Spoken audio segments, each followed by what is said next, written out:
Magandang araw po sa inyong lahat at Happy New Year sa inyo at maghiwalay na po ang taon mga aking mga kababayan at mag-ingat-ingat po kayo sa lahat ng malalakas na paputok at talagang yan po ay napakadelikado. Happy New Year at maghiwalay na po ang 2025.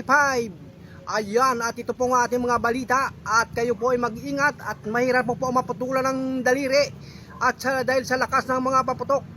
Ayan, ingat-ingat lang po tayo at lalo na sa ating mga kabataan. At ito po ay talagang suggest lang ni Idol Kabundag sa inyo. At nandito po mga idol ang inyong tagapaglingkod. Ayan.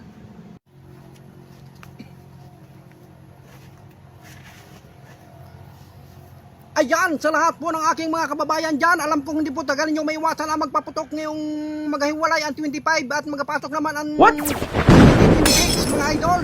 At Happy New Year po sa inyo.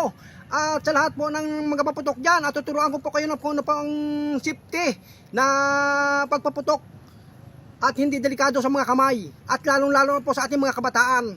At ito po mga idol ang paputok ni Kabundag. At ganito po ang gagawin ninyo.